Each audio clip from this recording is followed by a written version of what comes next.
मैत्रिणींनो, आज आपण बनवणार आहेत उपासाची इडली।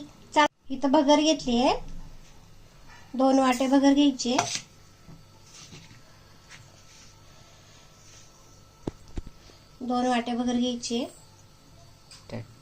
धुवून घ्यायची, त्यात पाणी ओतायचं, घ्यायची 2 पाण्यानी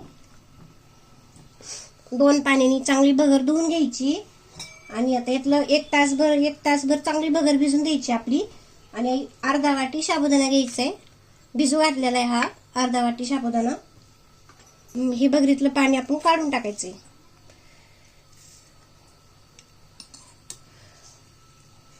पाणी सगळं काढून टाकायचं यातलं, अजिबात पाणी ठेवायचं नाही।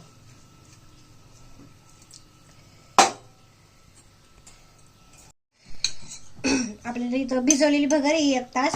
अर्धी वाटी साबुदाणा घ्यायचंय, दही घ्यायचंय, आपल्याला पाणी टाकायचं नाही, फक्त दह्यात बारीक करायचंय आपल्याला।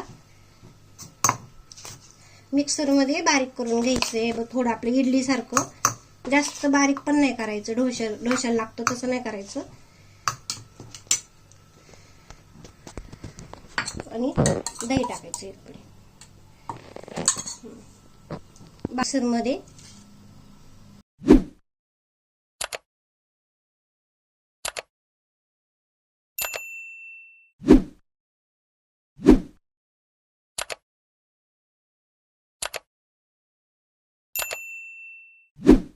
थोडासा हे करून घ्यायचं, आपलं इडली सारखं। पाणी नाही टाकायचं त्यात, फक्त दह्यात हे करायचं। दही फ्रेश पाहिजे, आपलं घरी तयार केलेलं दही घ्यायचंय आणि ते मिक्सर मध्ये हे करून घ्यायचं। मी तुम्हाला अजून एकदा दाखवते, असं घ्यायचं, पाणी टाकायचं नाही। साबुदाणा भगर आणि साबुदाणा दही बारीक करून घ्यायचे। मी बारीक केलेले काढून घ्यायचे सगळे मोठ्या बाउल मध्ये।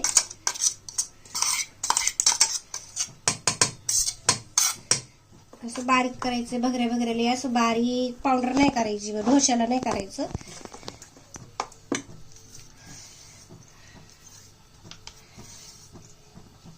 इडलीच्या ह्याच्यात मीठ टाकायचंय अर्धा चमचा,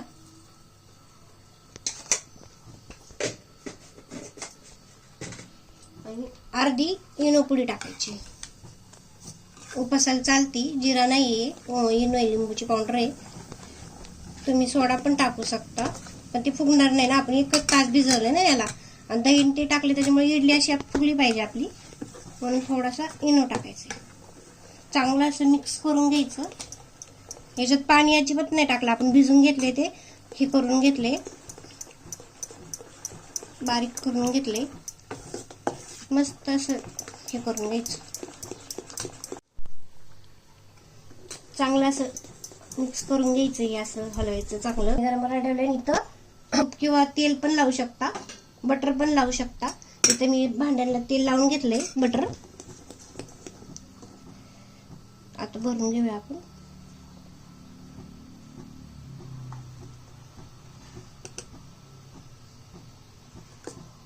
एकदम छान इडल्या होत्यात, मी करते नेहमी एकादशीला, उपासाला। साबुदाणा खाण्यापेक्षा हे बरं पडतं।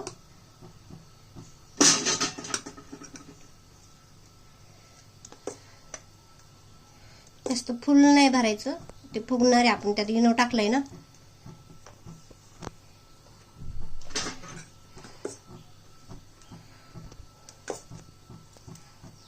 ते बेटर टाकून घ्यायची इडलीच्या भांड्यात, आणि इडली आपण करतो ना, ते भांड चांगलं घासून घ्यायचं, म्हणजे उपासाची इडली करता येते यात। आता आपण यात उकडायला ठेवूया, थोडासा मध्यम ठेवायचा गॅस, 15-20 मिनिटं हे करायचं, उकडून घ्यायचं।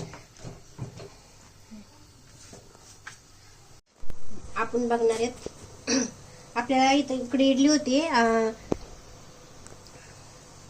इकडे तयार, तर आपण चटणी करून घेऊया।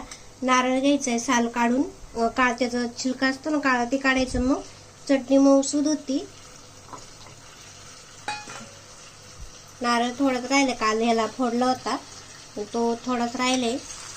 त्यात शेंगदाणे घ्यायचे आणि हिरवी मिरची टाकायची।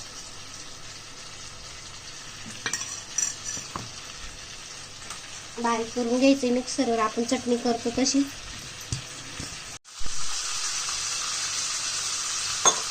बारीक करून घ्यायची. बारीक चटणी केलेली आपली बाउलमध्ये काढायची, कटोरीत काढून घ्यायची आणि आपल्याला किती पाणी लागतं ते टाकायचं त्याच्यात. हिसळून घ्यायचं, पाणी टाकायचं. घेतले पळीत तडक्याच्या शेंगदाण्याचं तेल उपासाला चालतो.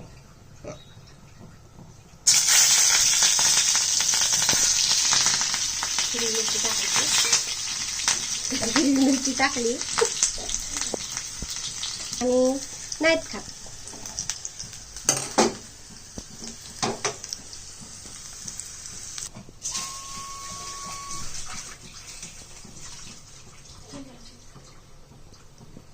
इडली अशी इडली संग खायला अशी पातळ चटणी करायची आहे.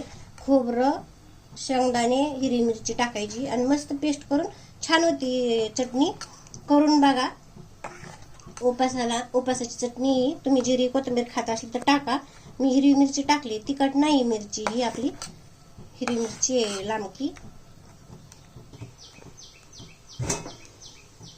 आपली इडली तयारी.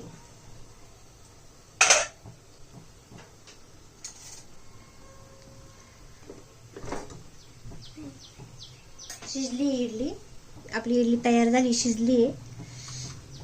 काढून घेऊया याच्यात. बघा इथं किती छान झाली आहे, अशी निघते पटकन.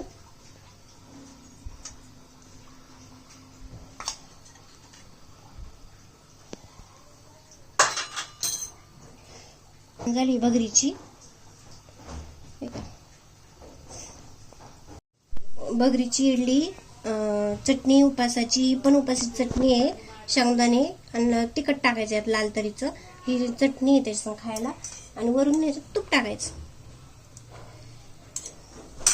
उपासाची इडली करून बघा. नक्की कशी झाली ते कमेंट करा, लाईक करा, शेअर करा, बेल आयकॉनचं बटन दाबा.